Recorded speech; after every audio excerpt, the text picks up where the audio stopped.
I've always believed that a man's home is his castle. 26 years of marriage taught me that castles can have rotten foundations you never see until the whole thing comes crashing down. It was October 3rd, 11:47 p.m. I remember the time because I'd been staring at my phone, debating whether to text Elizabeth that my flight from Chicago got canceled due to weather. I wanted to surprise her. After 26 years, I still wanted to surprise my wife. The house was dark, except for the glow coming from under my home office door. Elizabeth's voice floated through the wood, and I heard laughter. That genuine, unguarded laugh she used to reserve for me in the early years. I should have knocked. Should have walked in with a smile and said, "Honey, I'm home." Instead, I stood there like a statue, my hand hovering over the doorknob, because something in her tone made me freeze. "I'm done being Eve, ladies. Done." Her voice was triumphant, almost giddy. I spent 26 years being the perfect wife, the perfect mother. Menopause didn't break me, it freed me.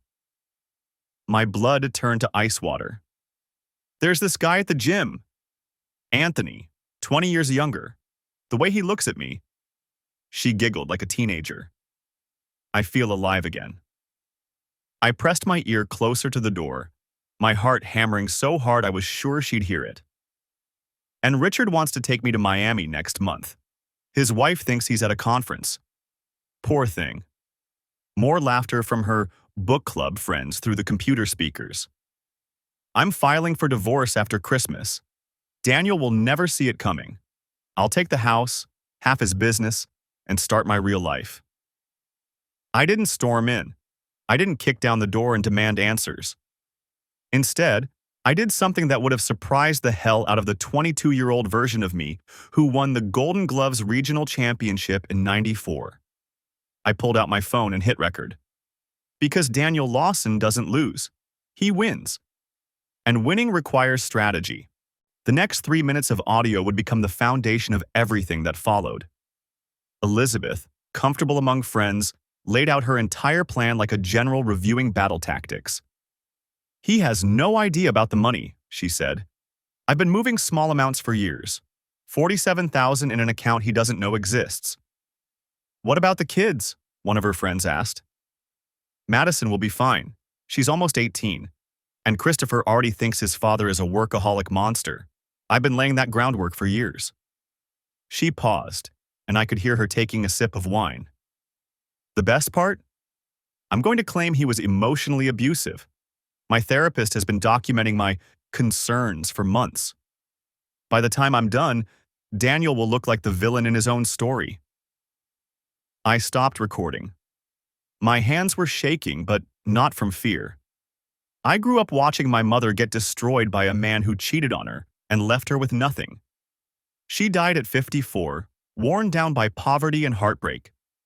I was 16 when I stood at her grave and made myself a promise. I would never be a victim. Silently, I retreated to my car. The October air bit at my skin as I sat in the darkness, the recording playing on a loop in my head. At 12:30 a.m., I called the one person I trusted with my life. "Thomas." My voice was steady, which surprised me. "I need everything. Every message. Every transaction. Every lie." Thomas Harper and I went back to high school. He'd done 20 years in marine intelligence before starting his own investigation firm. The man could find a needle in a haystack, then tell you who manufactured the needle and when. "Where are you?" His voice was immediately alert. No trace of sleep. "Sitting in my driveway." "I'll meet you at the diner on Route 7. 20 minutes?" The fluorescent lights of the 24-hour diner made everything look slightly unreal, like a stage set for a play I hadn't agreed to perform in. Thomas slid into the booth across from me, his face unreadable. "You look like someone died," he said. "Someone did. The woman I thought I married." I told him everything. The recording, the affairs, the hidden money, the plan to destroy me and make herself the victim. Thomas listened without interrupting, his coffee growing cold in front of him. When I finished, he leaned back and studied me with those sharp eyes that had interrogated enemy combatants in places I couldn't pronounce. "You sure you want to know everything?" he asked. "Some doors don't close once you open them." I heard her laughing about destroying me. She's been planning this for months, maybe years. I met his gaze. "I need to know who I actually married." He nodded slowly. "What do you need?" "Phone records. I'm the primary account holder, so that's legal. Social media monitoring, physical surveillance. And Thomas. I need financials. Every dollar she's touched." "This is going to get ugly, Dan." "It already is. I'm just late to the party." He pulled out a small notebook. Old school, nothing digital that could be hacked. "Give me a week. I'll have a preliminary report." "I don't have a week. She's planning to file after Christmas. That gives me 12 weeks to prepare." Thomas's expression shifted to something that might have been admiration. "You're not falling apart." "I fell apart in the car for about 10 minutes. Now I'm done falling." I took a sip of coffee that tasted like battery acid. "This is war, Thomas, and I intend to win." I got home at 6 a.m. Elizabeth was in the kitchen, making coffee, wearing her silk robe and a smile that now looked like a mask. "Danny, you're home early." She came toward me for a hug, and I made myself accept it. The perfume hit me immediately. Something expensive, floral, the kind she never wore in the morning. She was expecting someone. "Flight got canceled last night." "Weather." I yawned convincingly. "Meetings ran long anyway. I'm exhausted." "Oh no, you poor thing." She brushed my cheek with her fingers, a gesture that might have made my heart flutter 3 days ago. Now it felt like a spider crawling across my skin. "Why don't you work from home today? I can make you breakfast. Eggs and bacon, the way you like." "That sounds great, actually." "Perfect." Her voice was too bright, too eager. "I'll bring you coffee in a bit. You just go rest." I watched her face carefully. For just a moment, less than a second, something flickered behind her eyes. Disappointment, calculation, the expression of someone whose plans had just been complicated. "I'll be in my office most of the day. Got a proposal to review." I kissed her forehead the way I had for 26 years. "Thanks, honey." I retreated to my office, leaving the door slightly ajar, enough to hear movement in the house. 20 minutes later, I heard her footsteps heading toward the bathroom. Not the master bath. The one adjacent to the guest bedroom, with thin walls she'd never noticed me noticing. I pressed a glass against the wall, a trick Thomas had taught me years ago when I was worried about a business partner skimming from the company. "He's home," Elizabeth whispered, her voice carrying that intimate tone she used to reserve for me. "Cancel today. I'll call you." A pause. I could hear the murmur of a male voice through the phone, though I couldn't make out the words. "I know, baby. I know. I'll make it up to you. I promise." She giggled. That same giggle from the night before, the one that had ripped my world apart. "Tomorrow. He has meetings downtown. I'll tell him I'm going to yoga." Another pause. "I love you too." She loves him too. I sat down at my desk and stared at the wall, the glass still in my hand. 26 years of marriage. 2 children. A life we'd built together brick by brick. And she was telling another man she loved him while I sat 30 feet away, supposedly the clueless husband who had no idea. The anger came then, hot and bright and dangerous. I wanted to burst through that door and demand answers. I wanted to shake her and ask what had happened to the woman who'd stood beside me at our wedding, who'd held my hand in the delivery room, who'd cried with me when we buried my mother. But I didn't. Because anger is a fire that burns the person holding it. And I needed to be cold. I needed to be strategic. The next 4 days were an education in the woman I'd shared my life with.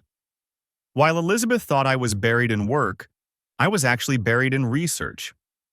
Virginia divorce law, financial forensics, and a psychological term I'd never heard before, egosyntonic. Egosyntonic behavior is when someone's actions align perfectly with their self-image. Elizabeth didn't think she was doing anything wrong. In her mind, she wasn't a cheater. She was a woman finally embracing her authentic self. She wasn't stealing. She was securing her future. She wasn't planning to destroy me.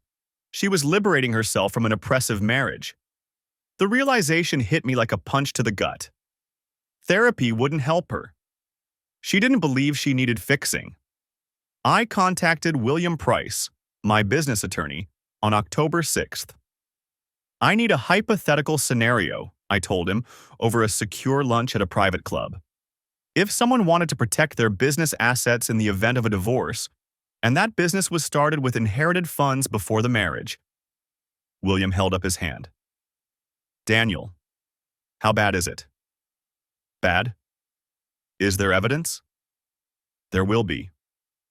He nodded, all business. Virginia is an equitable distribution state. Separate property stays separate if you can prove it. Adultery can affect spousal support. Fault-based divorce is still an option here. He pulled out a legal pad. Tell me everything. Thomas's first report arrived on October 7th. We met at my cabin in rural Virginia, a property I'd purchased through an LLC 3 years ago. Elizabeth had no idea it existed. The drive-up had given me time to think. 3 years I'd owned this place, an escape valve I'd never needed to use. Now it was the only space in the world that felt truly mine. Thomas was already there when I arrived, his pickup truck parked under the trees. He'd swept the cabin for bugs, force of habit from his Marine days, and had papers spread across the rough wooden table. You're not going to like this, he said as I walked in. No greeting. Thomas wasn't a man who wasted words on pleasantries. I already don't like it, just tell me. He poured us both whiskey from a bottle he'd brought, pushed a glass toward me. She's not seeing two men, Dan. He paused, meeting my eyes. She's seeing 3. I downed the whiskey in one swallow. 3. I've been doing this job for 18 years. I thought I'd seen everything. He shook his head slowly. Your wife has managed to surprise me. He laid out 3 photographs, lining them up like mug shots. Anthony Wells, 32, personal trainer at her gym. Classic gym rat, more muscles than brains. They've been seeing each other for about 8 months. Thomas tapped the first photo. A young man with too much product in his hair and the kind of smile that made me want to test whether my right hook had gotten rusty. Richard Foster, 58, hedge fund manager, married with 3 kids. His wife thinks he's at conferences about twice a month. This affair's been going on for 2 years. 2 years. I turned the photo over, unable to look at Richard Foster's smug face. She's been seeing him for 2 years and I had no idea. Don't beat yourself up. These things are designed to be invisible. She leaves her phone in her purse, keeps a second one in her gym bag for the romantic messages. Uses cash for hotels. Different lies for different occasions. Thomas's voice was matter-of-fact, clinical. She's been careful, just not careful enough. And the third? Thomas slid another photograph across the table. This one showed an older man, silver-haired, with the kind of distinguished appearance that came from expensive suits and good breeding. This one took longer to identify. She meets him at hotels every Tuesday. Different hotels. Always pays cash. Very careful to avoid cameras. He looked at me. His name is Robert Ashford, 61 years old. Her first boyfriend from college. College? The word came out strangled. That was over 30 years ago. They reconnected on social media 3 years ago. 3 years. Before any of the others. Robert was the foundation, and Anthony and Richard were just… what? Bonus affairs? Backup plans? There's more, Thomas said. And this is where it gets complicated. More complicated than 3 affairs? Thomas pulled out another folder, thicker than the first. Robert Ashford is blackmailing her. The word hung in the air between us like smoke. Early in their renewed relationship, Elizabeth sent him some intimate photographs and videos. Thomas's expression was carefully neutral. About 3 years ago, when she tried to end things, Robert threatened to send them to you, to your children, to her employer. So instead of telling you, she started paying him. Small amounts at first. 5,000 here, 10,000 there. But Robert kept raising the price. He opened the folder, showing me bank records I didn't recognize. She's given him over $80,000 in the past 3 years. 80,000? I did the math. That's more than the 47,000 she mentioned hiding from me. She's been stealing from the household accounts to pay him off, skimming from the grocery budget, the maintenance fund, your joint savings. Small enough amounts that you'd never notice unless you were looking. Thomas closed the folder. And here's the thing, Dan.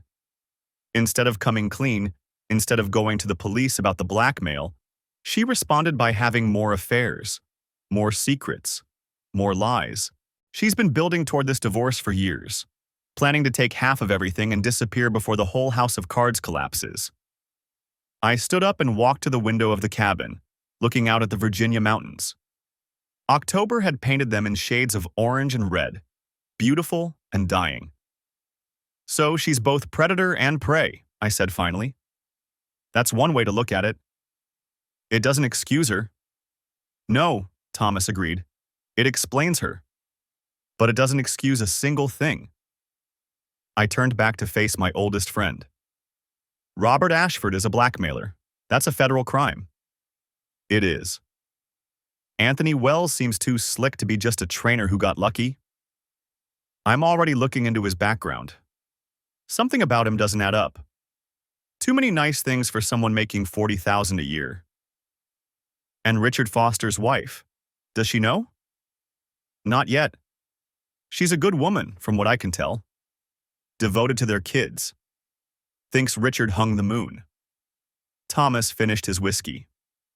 She deserves the truth. Eventually. But not yet. I came back to the table looking at the photographs, the records, the evidence of a life I thought I knew. Timing is everything. What's the end game, Dan? I picked up the photo of Elizabeth, laughing, carefree, reaching for Anthony's hand. A woman I no longer recognized. I file for divorce with overwhelming evidence. I ensure Madison stays with me. And when the dust settles, Elizabeth will have exactly what she deserves. I paused. I won't be cruel, but I won't be merciful either. October 12th. I joined Elizabeth's gym. I used my middle name on the membership, James Lawson. Technically not illegal, and with a different haircut and reading glasses, I was surprised how invisible I became. I'd been going to the same barbershop for 15 years. One morning I walked into a different one and asked for something modern. The barber looked at me with obvious pity, another middle-aged man trying to fight off time. But he did good work. In the mirror, I hardly recognized myself. The gym was one of those upscale places with more mirrors than actual equipment.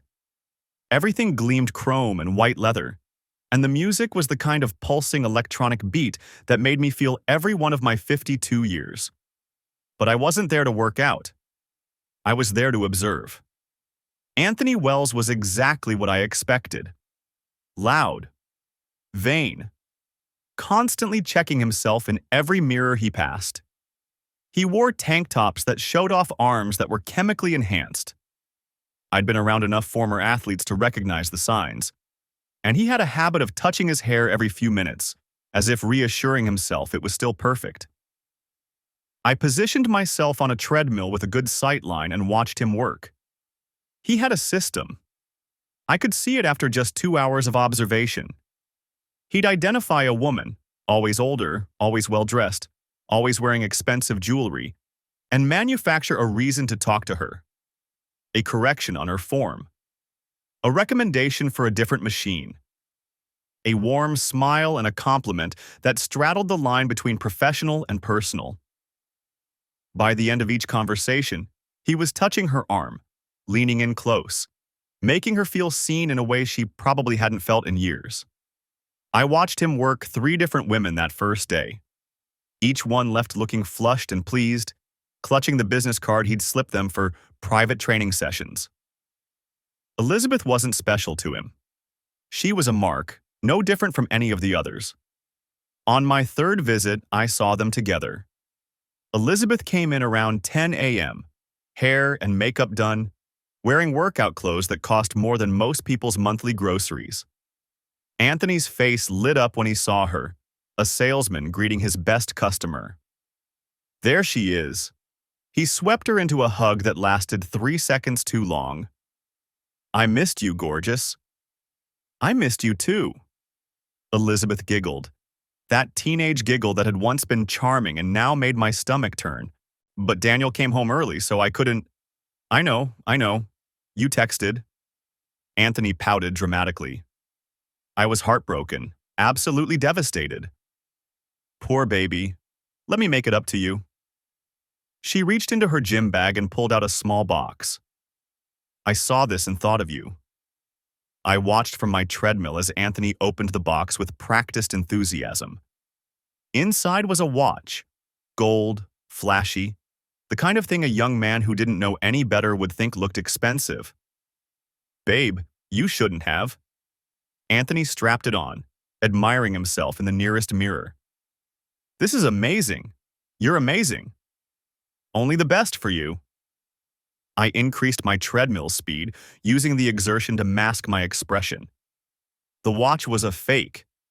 I knew timepieces from my father-in-law's collection, and that Rolex had never seen the inside of a Swiss factory.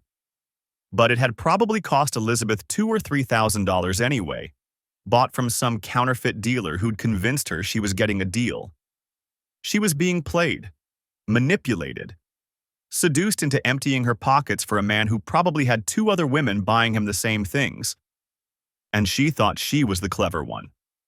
Over the next 2 weeks, Thomas's investigation confirmed everything I'd suspected. Anthony Wells was running a scheme. He targeted wealthy married women, charmed them into private training sessions at $200 an hour, most of which took place in hotel rooms rather than the gym, convinced them to buy him gifts, and solicited investments in businesses that didn't exist. Elizabeth had bought him a $3,000 watch, the real price of the fake I'd seen her give him. She'd paid for hundreds of hours of sessions that had nothing to do with fitness. She'd given him $5,000 for a supplement business that was nothing but a P.O. box and a recycled business plan. The strangest part? I didn't feel jealous. Looking at Anthony preen in front of the mirror, watching him text on his phone while Elizabeth paid for his smoothie, I felt something closer to pity. My wife was being played by a 2-bit con artist, and she thought she was the one in control. She thought she'd found a young man who genuinely desired her, who saw past her age to the vibrant woman beneath. What she'd actually found was a predator who'd identified her as easy prey. At the end of my 2nd week of surveillance, I watched Anthony finish his shift. A young woman pulled up in a Honda Civic, pretty, early 20s, the kind of fresh-faced girl who believed her boyfriend when he said he was working late. Anthony jogged over and kissed her through the car window. "Hey babe, miss me?" "Always." She smiled at him with obvious adoration. "How was work?" Same old, same old. Let's go get dinner. I'm starving." He got in the car and they drove away. His girlfriend. The woman he probably told he loved while Elizabeth was sending him intimate photos. Everyone was being deceived. The women in the gym. Elizabeth. This poor girl. Even Anthony's employer probably didn't know what their star trainer was really doing during those private sessions. And Anthony was just one of 3. I went home that night and sat in my car for 20 minutes before going inside. The house looked the same as it always had. Warm lights in the windows, Elizabeth's silhouette moving through the kitchen. From the outside, everything was perfect. From the outside, You'd never know the whole thing was rotting from within. November 3rd. I took Madison to lunch. My daughter had grown into a remarkable young woman, thoughtful, observant, with her mother's dark hair and my stubborn streak. We went to her favorite Italian place, the one where she'd been celebrating birthdays since she was 7. Dad, she set down her fork, studying me with those sharp eyes. What's going on with you and Mom? What makes you think something's going on? You're asking me to lunch on a Tuesday. You're looking at me like you're memorizing my face. And Mom's been weird for months. Weird how? Madison sighed. Always on her phone, giggling at texts. She forgot to pick me up from school twice last month, and she keeps saying she needs to find herself. She made air quotes. What does that even mean at 50? I took a breath. Your mother and I are going through some things. I can't tell you more right now. But no matter what happens, I love you. I will always be here for you.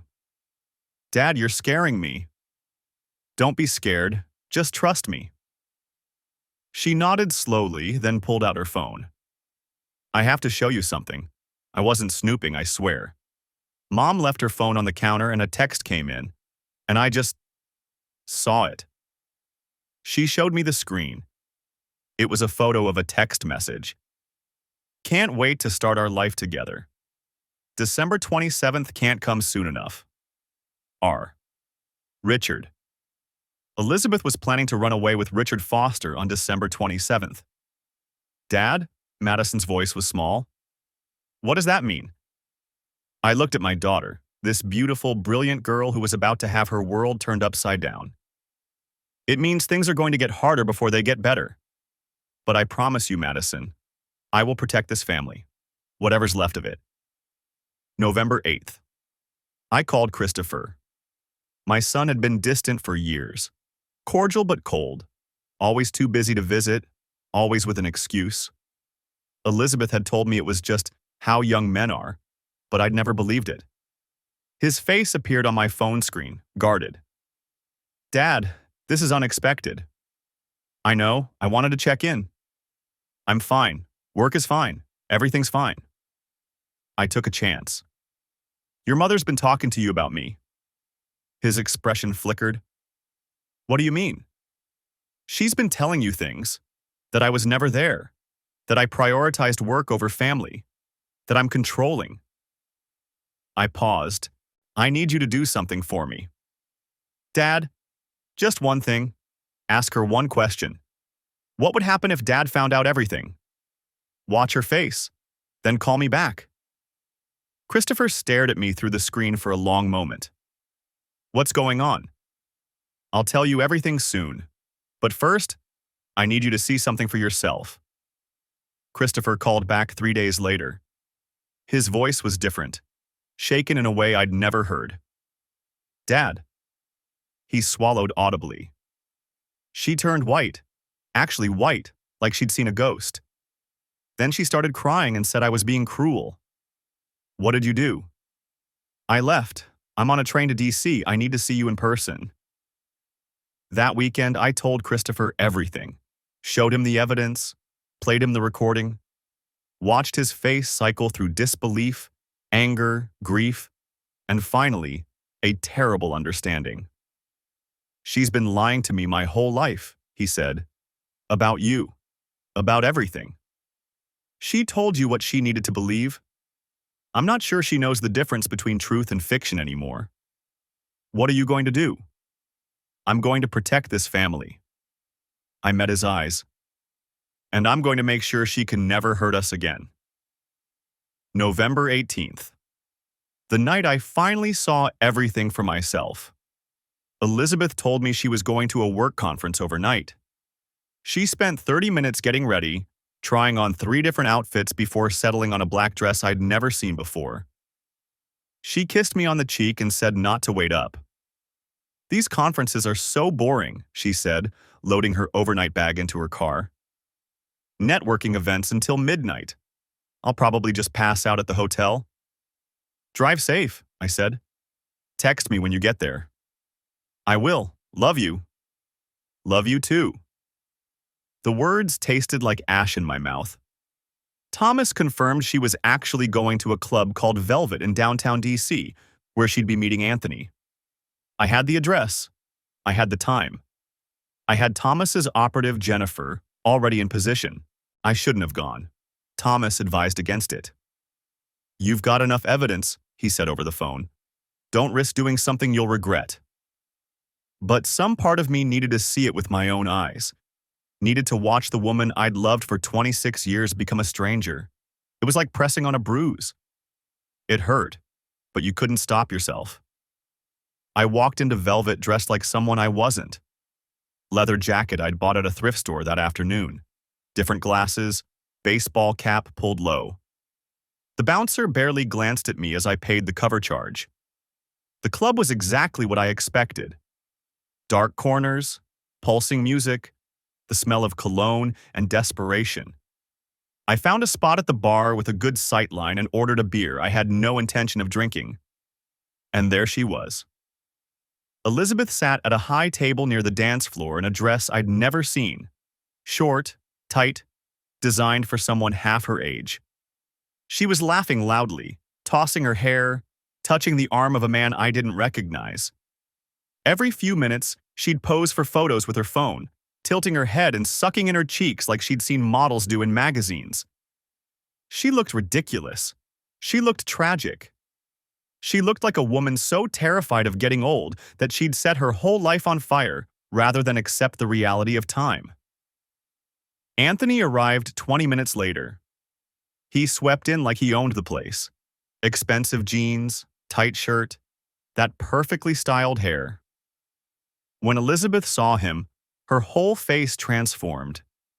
She jumped up, threw her arms around him, kissed him in a way that should have been private. "Baby," she squealed. "I was beginning to think you weren't coming. Traffic was insane, but I'm here now." He slid his arm around her possessively, and she melted into him like butter. "Miss me?" "Always." I watched them for the next hour. Elizabeth bought all the drinks, top shelf everything, ordering bottles instead of glasses. She laughed at his jokes, leaned into his touches, performed her happiness for anyone who might be watching. Anthony, meanwhile, spent half his time scrolling through his phone. When other men approached Elizabeth, and they did, drawn by her desperate energy, he barely seemed to notice. Once, he actually waved a guy away with the casual dismissal of someone shooing a fly. The tell came when Elizabeth went to the bathroom. The second she was out of sight, Anthony straightened up. His whole demeanor changed. He scanned the room, locked eyes with a younger woman at the end of the bar, early 30s, pretty, wearing a wedding ring, and made his move. 2 minutes. That's all it took. He got her number, got a lingering touch on his arm, got a kiss on the cheek that promised more. Then he was back in position, phone put away, smile back in place, just as Elizabeth emerged from the bathroom. "Miss me?" she asked. "Always," he said, his voice perfectly rehearsed. She never saw it. She had no idea her young lover was already lining up her replacement. They left the club at 11:30. I followed at a distance, Thomas's voice steady in my earpiece. "They're heading east. Probably the Starlight Motel. She's used it before." The Starlight was exactly the kind of place I expected. A run-down strip along Route 1, the kind of establishment that rented rooms by the hour and didn't ask questions.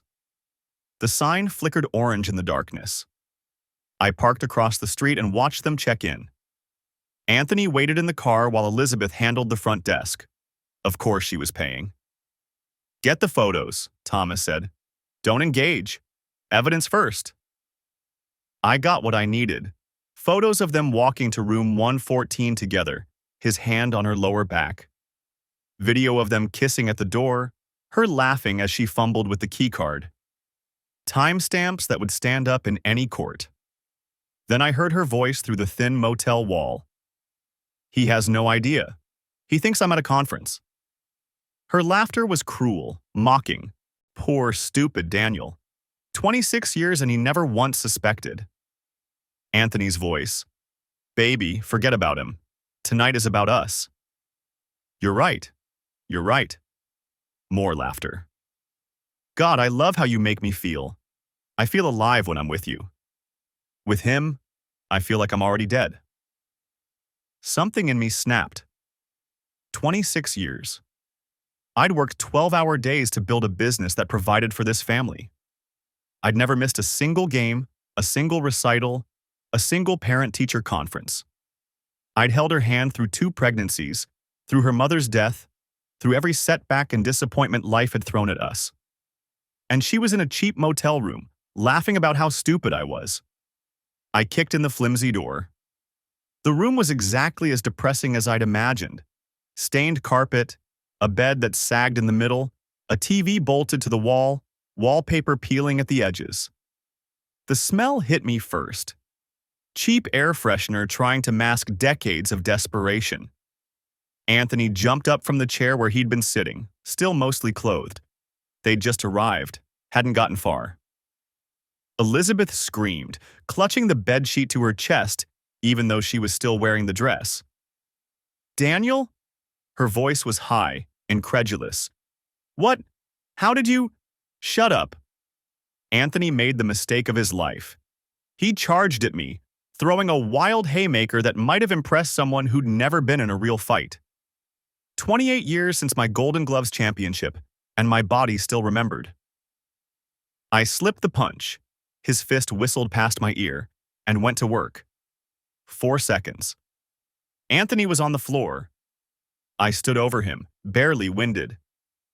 That's for every hour you took from my family. You're crazy, Elizabeth was screaming now, pressing herself against the headboard. I'm calling the police. Do it. I turned to face her. I'm sure they'd love to hear about the $80,000 you paid to Robert Ashford, the $47,000 in your hidden account, the forgery on the home equity line. Her face went white. Actually white, like someone had drained the blood right out of her. Yeah, I said. I know about Richard. I know about Robert.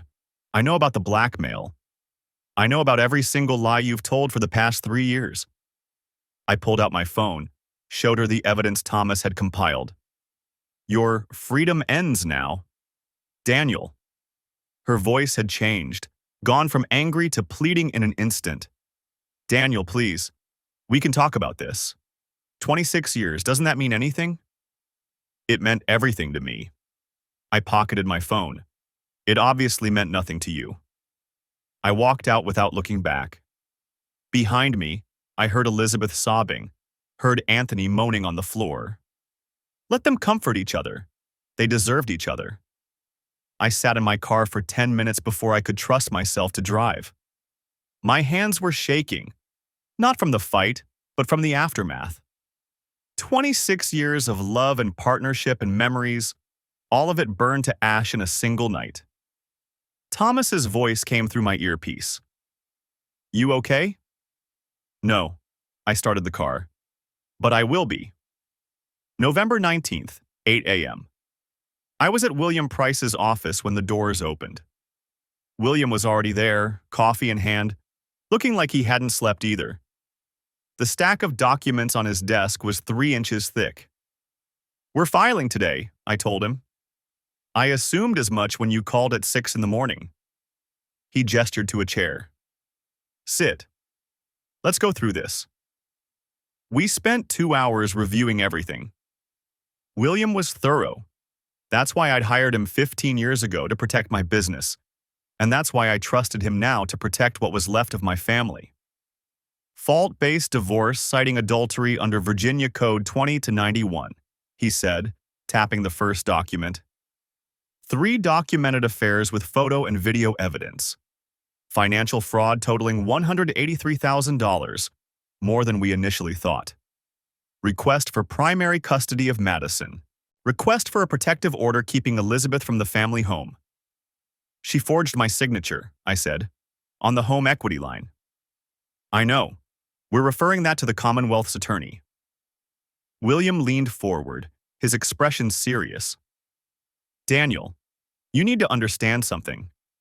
If they prosecute, Elizabeth could face criminal charges. Felony charges. Is that what you want? I thought about it. Really thought about it.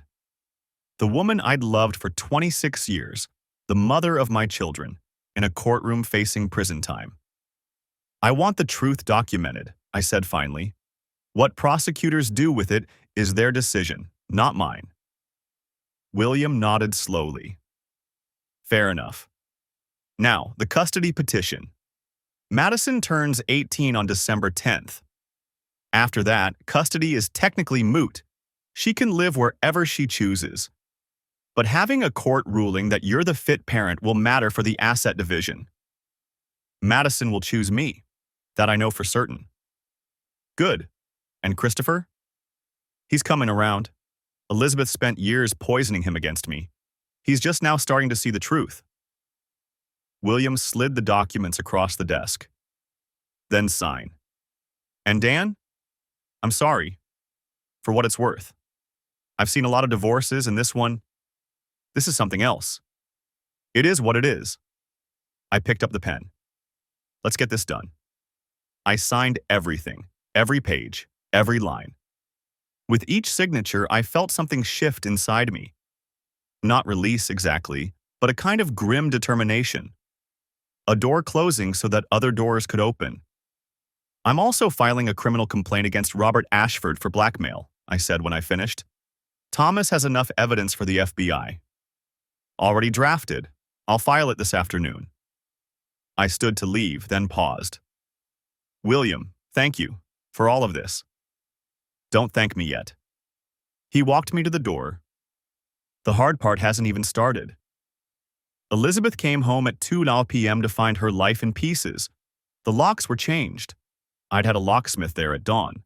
Her clothes were in suitcases on the porch, packed neatly by a moving company I'd hired for the occasion. A legal notice was taped to the front door, the door she'd walked through as a bride 26 years ago. Her access to the joint bank accounts had been frozen, my legal right as co-holder. I watched from my car across the street as she pulled into the driveway.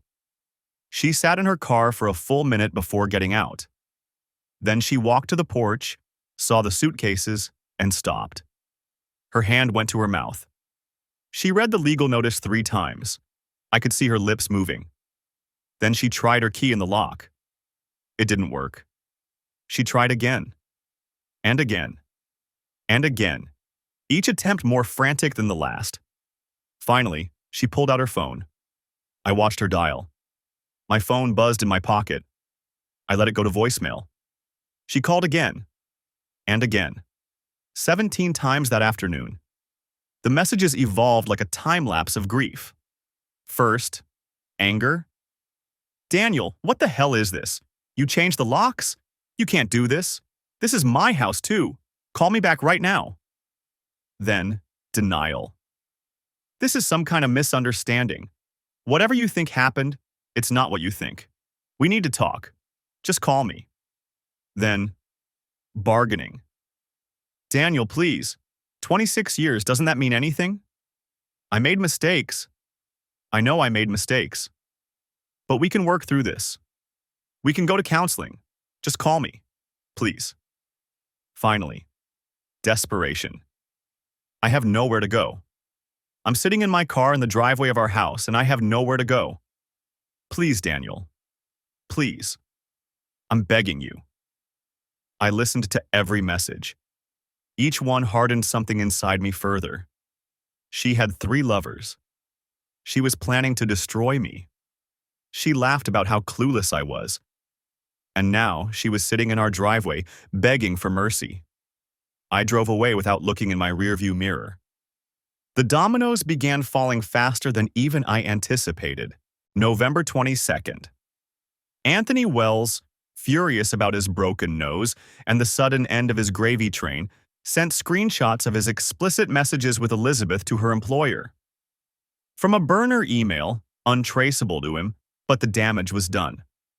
Elizabeth worked as a senior VP at a medical device company. The messages had been sent from her work phone, on company time, using company email servers. HR opened an investigation. She was placed on administrative leave. The irony wasn't lost on me. I didn't do this. Her own lover did. Her liberation was consuming itself. December 1st, FBI agents arrested Robert Ashford at his home in Maryland.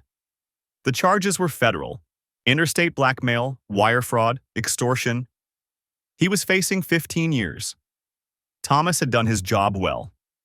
Every dollar Elizabeth paid Ashford was documented. Every threat was cataloged. The federal prosecutors had an airtight case. December 8th. Anthony filed a civil lawsuit against me for assault. $500,000 for medical bills, pain and suffering, and loss of income. He'd been fired from the gym when the scandal went public. William wasn't worried. Security footage from the motel shows him charging first, he explained. You acted in self-defense with proportional force. His injuries were minor. And Daniel, he smiled grimly. During discovery, we're going to subpoena his financial records. What those records revealed was almost beautiful in its awfulness. Anthony had done this before. 3 previous affairs with wealthy married women. 2 previous assault claims against husbands who'd found out. Both cases had settled out of court for $50,000 or more. The man was running a scam. Seduce the wife, get caught by the husband, provoke a confrontation, sue for damages. William filed a counterclaim for fraud and extortion. Anthony's lawsuit evaporated, and he was ordered to pay me $25,000 he would never have. December 15th, the emergency custody hearing. Judge Patricia Coleman presided. A no-nonsense woman in her 60s who'd seen every kind of marital disaster the human heart could produce. Her courtroom was cold, both in temperature and atmosphere. Elizabeth sat at the other table with her attorney, a slick man named Patterson who specialized in representing women in divorce cases. She looked terrible, thinner than I remembered, with dark circles under her eyes that makeup couldn't hide. Patterson opened with his strategy. Elizabeth was a victim of hormones, of manipulation, of Robert Ashford's blackmail, of my controlling behavior and sudden violence. My client has been subjected to emotional abuse for years, he said, his voice dripping with rehearsed sincerity. Mr. Lawson's controlling behavior, his obsessive surveillance, his violent assault on Mr. Wells, these are not the actions of a loving husband. Then it was our turn. William laid out the evidence methodically. 47 photographs, 3 videos, financial records showing $183,000 in hidden and stolen funds. The audio recording from October 3rd. I watched Elizabeth's face as her own voice filled the courtroom, laughing about how clueless I was, planning to take everything and run. Then came the witnesses. Madison testified first. She was 18 now. Her birthday was December 10th, and she'd chosen to participate voluntarily. Miss Lawson, William said gently, can you describe your relationship with each of your parents over the past 3 years? Madison took a breath. My mother has been absent for years. Not physically. She was in the house, but she wasn't there. She forgot my junior prom. She missed my college interviews. She was always at the gym or with friends. She paused, her voice cracking slightly. My father has been to every single event, every game, every concert. He's my parent. She's just someone who lived with us. Elizabeth's attorney tried to recover during cross-examination. Miss Lawson, are you aware of your mother's personal struggles, her health challenges? Madison's jaw tightened. You mean the affairs, the stealing, the blackmail? Yes, I know everything. She turned to look directly at her mother. And I know she was planning to run away on December 27th and leave me behind. Dad showed me the evidence. He didn't hide anything from me. That's the difference between them. The courtroom was silent. Elizabeth was crying quietly, but Madison didn't look at her again. Judge Coleman's ruling was swift. Temporary custody is awarded to Mr. Lawson, she said. Mrs. Lawson is granted supervised visitation only. Mrs. Lawson is ordered to undergo psychological evaluation. Division of assets is postponed pending full trial. Mrs. Lawson is to vacate the family home within 48 hours. The gavel came down. Elizabeth's attorney put a hand on her shoulder, but she shook it off. She looked at me then, really looked at me, and I saw something I hadn't expected. Not anger, not defiance, just emptiness. December 20th. She called me from her motel room. It was almost midnight. I was sitting in my home office. My office now, not ours, staring at a photo from our wedding day. 2 kids in love, full of hope and promises. I couldn't find any hint of what she would become. When her name appeared on my phone, I almost didn't answer. But something made me pick up. Daniel? Her voice was small, broken. Elizabeth. I didn't think you'd answer. Neither did I. A long silence. I could hear her breathing, ragged and uneven. How could you do this to me? The words came out in a rush. 26 years, Daniel. 26 years of marriage, and you just destroyed it all. You think I did this to you? You hired investigators. You filed for divorce before we could even talk. You changed the locks while you were in a motel room with your lover, I finished for her, laughing about how stupid I was. That's not... I heard you, Elizabeth. Through the wall. Poor, stupid Daniel. 26 years and he never once suspected. I kept my voice level. I listened to you plan my destruction with your book club friends. You were going to take everything. You were going to make me look like the abuser. You were going to run away on December 27th and leave our daughter behind. I was going through something. Menopause. A midlife crisis. I wasn't myself. You were more yourself than ever. That woman on the video call laughing about her freedom? That's you. The woman who stole $180,000 from our family? That's you. The woman who spent 3 years lying to my face every single day? That's you. She was crying now, ugly sobs that came through the phone like static. I'm sorry, she managed. I'm so sorry. I believe you're sorry you got caught. I believe you're sorry your plan fell apart. I paused. But I don't believe you're sorry for what you did. A long silence. Can you ever forgive me? She whispered. I don't need to forgive you. I need to forget you. I took a breath. And I have. Daniel, please. Goodbye, Elizabeth. I hung up. The divorce trial began on March 15th. 5 months had passed since I stood outside that door. 5 months of lawyers and depositions and nights where I stared at the ceiling, wondering how I'd missed so much for so long. Day 1 was opening statements. William went first, laying out our case with the precision of a surgeon. Elizabeth, he said, was not a victim of hormones or circumstance. She was a calculating betrayer who had spent 3 years building an exit strategy while her husband worked to provide for his family.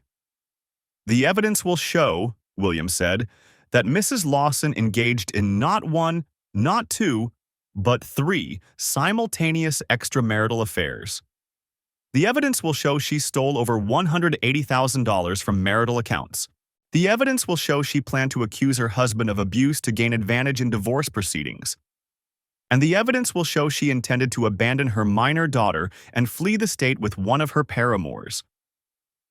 Elizabeth's attorney, Patterson, tried to paint a different picture. Elizabeth was a woman in crisis.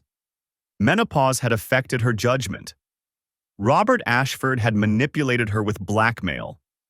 Her husband's controlling nature had driven her to seek comfort elsewhere. I watched Elizabeth while Patterson spoke.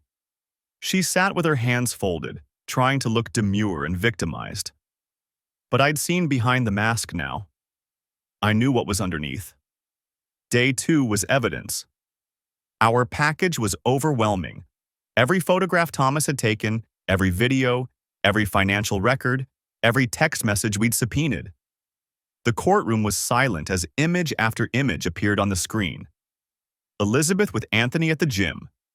Elizabeth with Richard at restaurants. Elizabeth entering hotels alone and leaving hours later.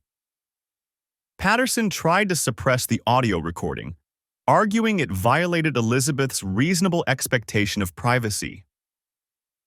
"Your Honor," he said, "my client was in her own home, speaking to friends in a private video call. She had every expectation that conversation was confidential." William was ready for this. "Your Honor, Mr. Lawson was also in his own home. He was standing in a common area, a hallway, when he happened to overhear his wife's conversation through an inadequately closed door." Virginia code clearly establishes that one-party consent is sufficient for recording, and Mr. Lawson had every right to be where he was standing. Judge Coleman ruled it admissible. Mrs. Lawson was in a shared home, speaking at sufficient volume to be overheard. There is no expectation of privacy under these circumstances. Elizabeth's own voice filled the courtroom. I watched the judge's face as Elizabeth laughed about being done being Eve and planning to take the house, half his business, and start my real life. By the time the recording ended, Patterson looked like he'd aged 5 years. Day 3 brought the character witnesses. Madison testified again, her voice stronger than at the custody hearing. She'd had 3 months to process everything, and the girl who took the stand was armored in righteous anger. Thomas presented his investigative findings with the dispassionate clarity of a man who'd spent a career dealing with lies. 3 neighbors testified about my character, and Elizabeth's strange hours and frequent absences. Then came the moment that would define the trial. Elizabeth's own sister Michelle took the stand. "For us." "I love my sister," Michelle said, her voice steady but sad. "I've loved her my whole life, but I can't lie for her anymore." "Can you tell the court about a conversation you had with your sister in July of last year?" William asked. Michelle closed her eyes briefly. "Elizabeth called me. She was excited. Giddy, almost. She told me she was having affairs, 3 of them. She told me about the money she was hiding, about her plan to file for divorce and make it look like Daniel was abusive." Michelle's voice hardened. She was laughing about it, like she was describing a vacation she was planning. "What did you say to her?" "I begged her to stop. I told her she was destroying her family, that Daniel didn't deserve this, that her children didn't deserve this." Michelle looked at Elizabeth, who had gone completely pale. "She laughed at me, said I was too boring and conventional to understand, said she was finally living her authentic life." Elizabeth was crying now, but the judge's expression didn't change. Her therapist took the stand for the defense, testifying about hormonal influences on behavior and the psychological impact of menopause. William's cross-examination was devastating. "Dr. Patterson, how long had Mrs. Lawson been your patient when she began her first affair?" "Approximately 6 months." "And was she experiencing severe menopausal symptoms at that time?" "She reported some symptoms." "Was she receiving hormone therapy?" A pause. "Yes." "So her hormone levels were being medically managed at the time she began deceiving her husband?" "That's technically correct." One final question. In your professional opinion, does menopause cause a person to systematically steal $180,000 over 4 years while maintaining detailed records to hide the theft? The therapist had no answer. Day 4 was the financial testimony. A forensic accountant named David Mitchell laid out Elizabeth's fraud in devastating detail. She'd started hiding money 4 years ago, before any of the affairs, before any symptoms of menopause. She'd created shell companies to hide purchases for her lovers. She'd forged my signature on a home equity line application. This wasn't impulsive behavior, Mitchell testified. This was systematic financial fraud executed over years with considerable planning and attention to detail. Total stolen or hidden, $183,000. Judge Coleman referred the forgery matter to the Commonwealth's attorney for potential criminal prosecution. Day 5 brought the verdict. Judge Coleman read her ruling in a flat, judicial tone that somehow made every word hit harder. The court finds clear and convincing evidence that the respondent, Elizabeth Lawson, engaged in multiple extramarital relationships over a period of at least 3 years. The court further finds clear and convincing evidence of systematic financial fraud totaling $183,000. Elizabeth was gripping the edge of the table so hard her knuckles had gone white. Regarding the division of marital property, given the respondent's documented theft and deception, the court awards 70% of marital assets to the petitioner. The respondent is ordered to repay $183,000 from her share of the remaining assets.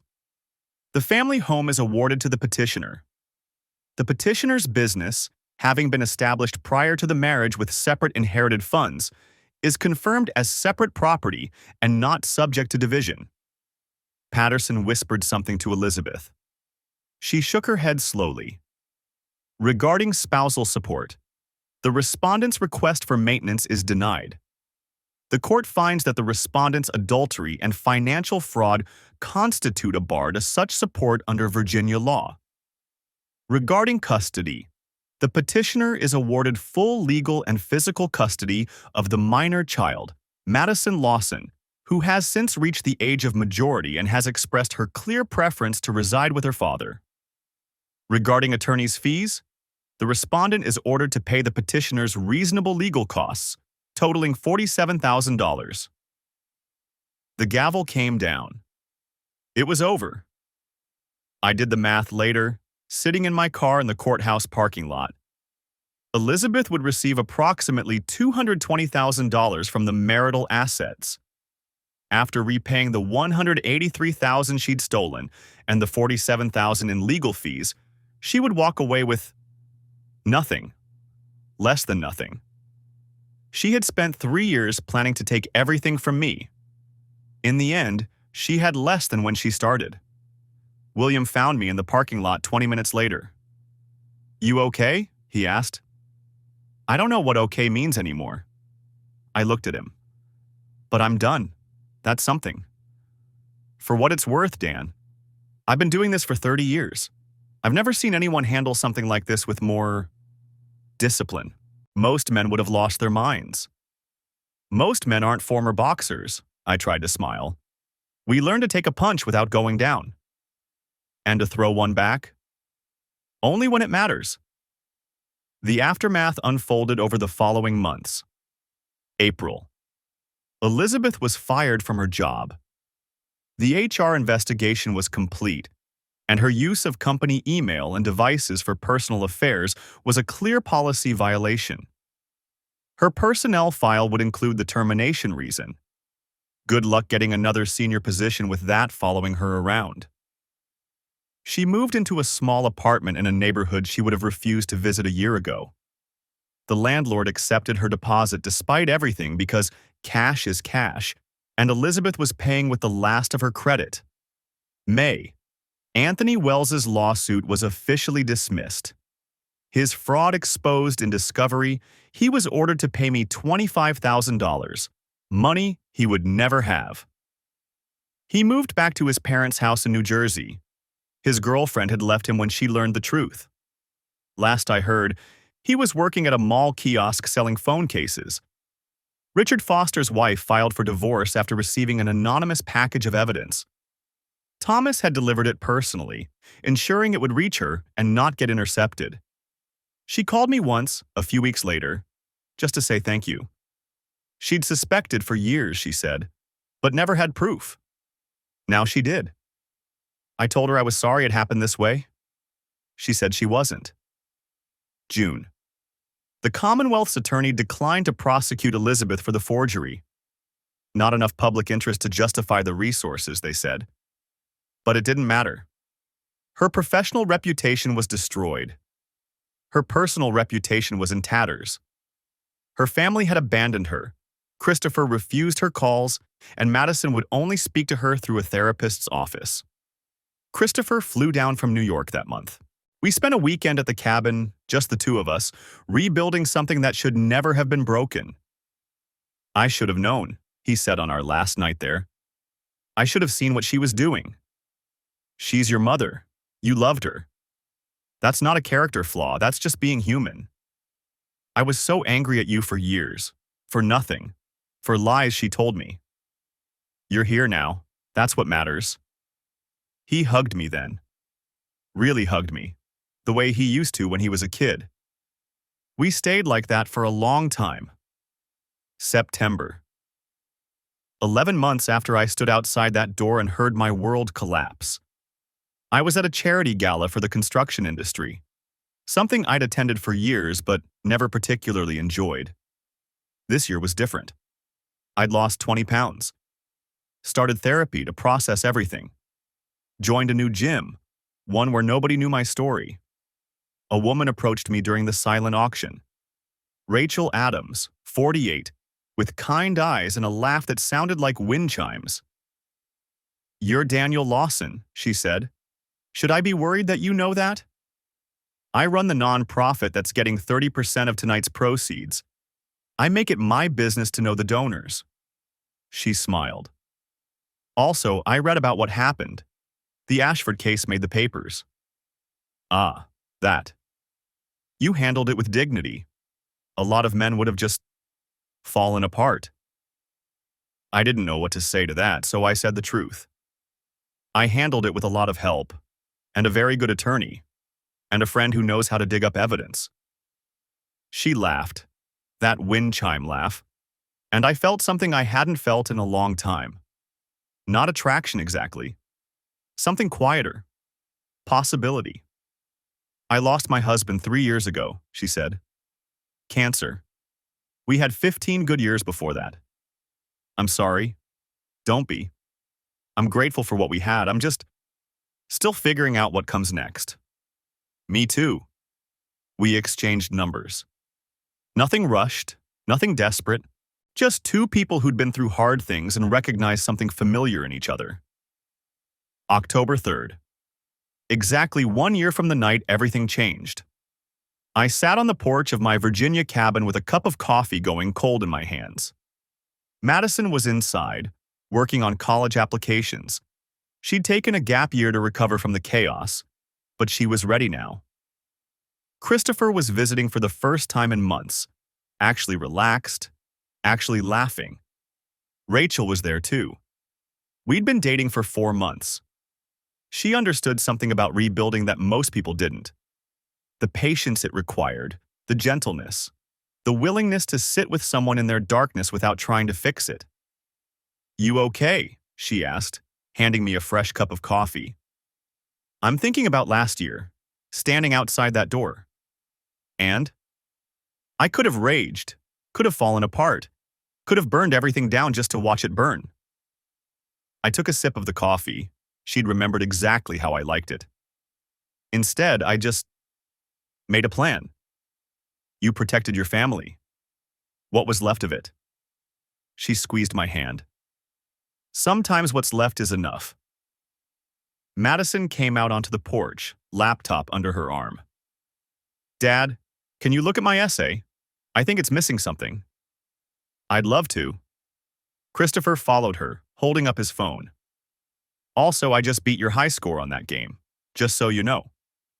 "Impossible. Let me see that." The sun was setting over the Virginia mountains, painting the sky in shades of orange and gold. My family wasn't what it was, but it was still a family. Mine. Elizabeth was alone in her small apartment somewhere, surrounded by the wreckage of choices she'd made. Michelle told me she was in therapy now, really working on understanding what had happened. Maybe someday she'd find some version of peace. Maybe she'd finally understand what she threw away. I didn't wish her ill anymore. That anger had burned itself out months ago. But I didn't wish her well either. I didn't wish her anything at all. Madison handed me her laptop, pointing at the screen. Christopher was already arguing that his high score was legitimate. Rachel was laughing at both of them. The door I'd stood outside on October 3rd had led to destruction. But I'd walked through it, and on the other side, I'd found a way to start again. One day at a time. One choice at a time. Building something new from what remained.